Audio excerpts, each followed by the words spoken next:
how are you?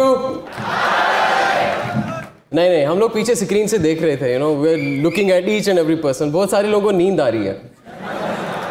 किस किस को नींद आ रही है? यार यहाँ पे एक बड़े मूंछों ऐसे उनकी मूंछें थे. यार प्लीज यार थोड़ी स्माइल कर दो यार. I was seriously looking at you for past something 15 minutes. यार एकदम बिल्कुल कोई एक्सप्रेशन ही नहीं आ रहा. हाँ सर कोई. But anyways, it's really wonderful to be here. I would like to thank Chanakya IAS Academy and our A.K. Mishra sir for inviting us here. And it's really wonderful to be here. So okay. And it's very much special for me because of one more reason. That I am coming to Rajasthan and Rajasthan is my cadre. So ये हमारी कर्म भूमि है. जहाँ तक राजस्थान का सवाल है, you know, हमारे देश में काफ़ी you know, हम लोग we feel proud. हम कहते हैं अतिथि देवो भव, right? और जब आप राजस्थान आते हो and you actually live by this maxim. Am I right? Good. So जहाँ तक राजस्थान का सवाल है, एक टाइम ऐसा था, there was a time when Rajasthan was included in one of the least developed states in our country. काफ़ी पिछड़ी हुई स्टेट मानी जाती थी. लेकिन कुछ सालों में, पिछले 10-12 सालों में जितनी प्रोग्रेस राजस्थान में कई सारे एस्पेक्ट्स में दिखाई है, शायद ही किसी और स्टेट ने दिखाई है. So it's something that's you know really to be proud of. इसके साथ साथ हम लोग अक्सर बात करते हैं ये देश बहुत ही युवा है. सो है हमारा ये राज्य राजस्थान. और you all represent the youth power of Rajasthan. Yeah, so what I'm expecting is, you know, till the end of this seminar, you will keep this enthusiasm, no? ऐसा जोश रहना चाहिए कि नहीं? रहना चाहिए कि नहीं? Wonderful.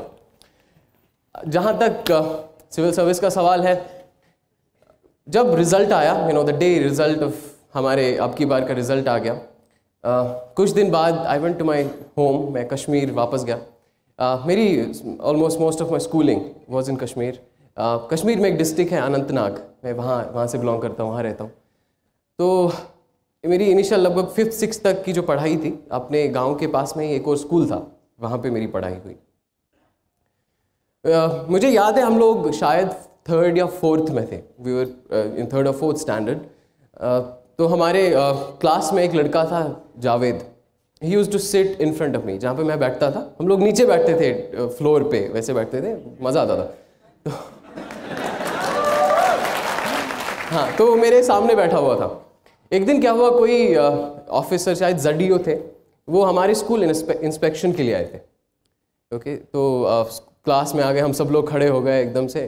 तो एक से वो पूछ रहे थे. एक्चुअली हमारे स्कूल में जनरली टीचर्स कश्मीरी में या उर्दू में पढ़ाते थे, तो इंग्लिश का बड़ा ये रहता था कि व्हाट्स योर नेम, इसका ऐसा कुछ पूछते थे.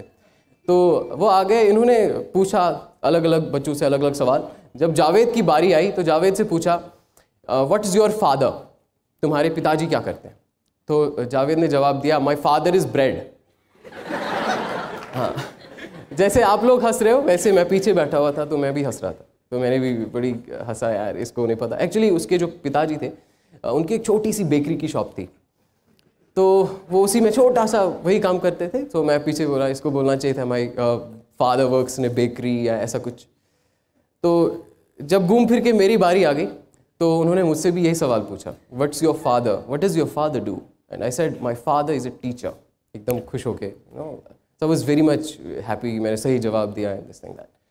अब जब रिजल्ट के बाद, इट्स ऑलमोस्ट मे बी 15 साल बाद, I went to the same place again. I met Javed. Javed ने he could not complete his studies beyond class 8th, और वो अभी अपने बाप के साथ उसी छोटी बेकरी शॉप में काम करता है. And that day I realize the difference between 2 sentences. My father is bread and my father is teacher.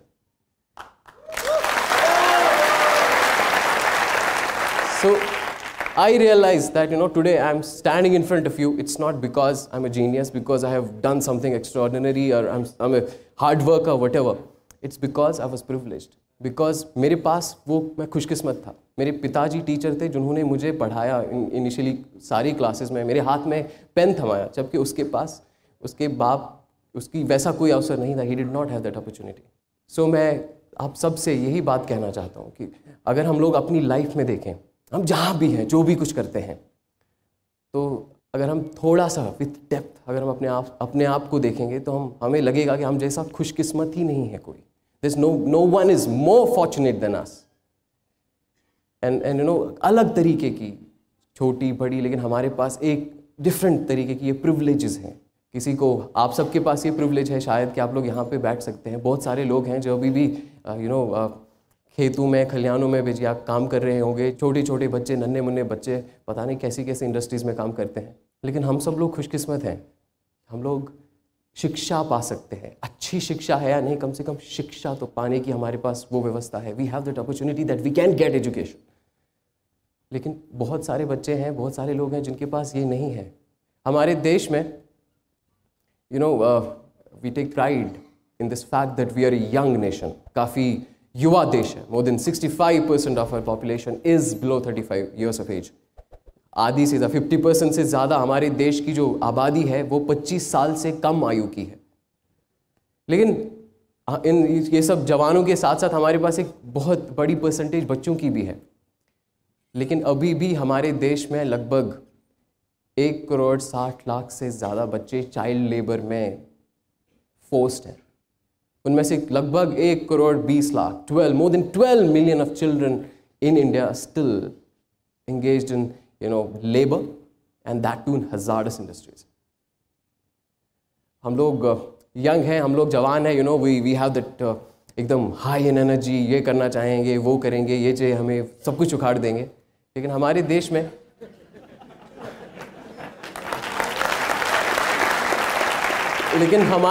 में लगभग 9% आबादी हमारे बुज़ुर्गों की है जो 60 साल से ज़्यादा आयु के हैं, उम्र के हैं.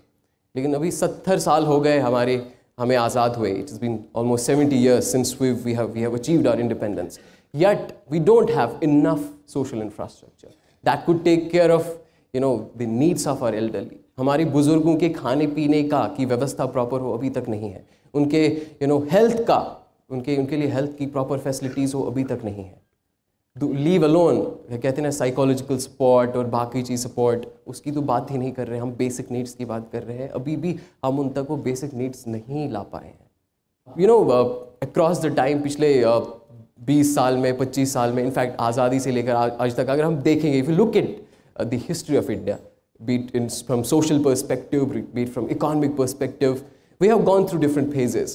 Sometimes, we were doing really well, sometimes we were not doing so well.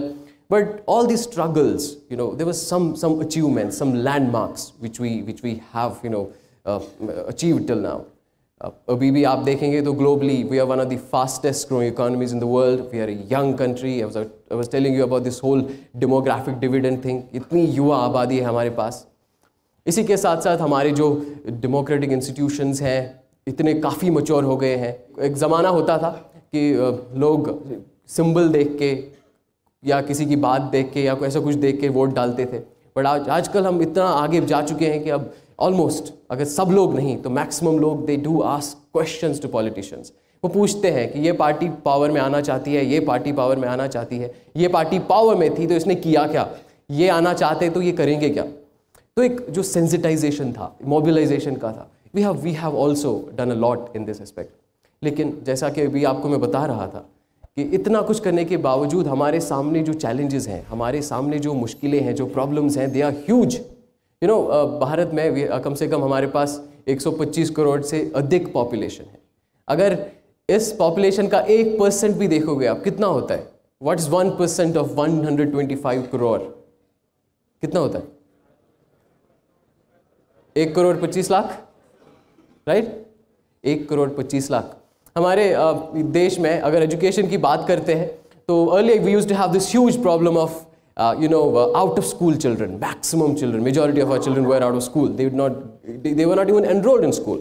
But then we overcame that problem. जो ये जो बच्चों को दाखला देने का जो प्रॉब्लम था, ये ओवरकम किया हमने। अभी हमारे देश में लगभग 96.5% के आसपास हमारा ग्रॉस एनरोलमेंट रेशो है। अगर कोई एज ग्रुप है 6 to 14 ईयर्स का एज ग्रुप है, इसमें जितने बच्चे हैं कम से कम इसमें से 96.5% स्कूलों में एनरोल्ड हैं। ओके, तो इतना बड़ा है ना, it's something to be really proud of, 96.5%। लेकिन इसी के साथ अगर हम देखते हैं जो 2.5% है, this 2.5% of the children who are still out of school, ये 2.5% इंडिया के चाइल्ड पॉपुलेशन का 2.5% है। ये कोई छोटा नंबर नहीं है। It's not just 2.5%, it's a number in millions. कुछ सर्वेज आते हैं, वो कहते हैं कि हर अगर आप रैंडमली चेक करोगे यहाँ के स्कूलों में, कम से कम 1/3 1/3 of students who are enrolled in schools do not attend classes, do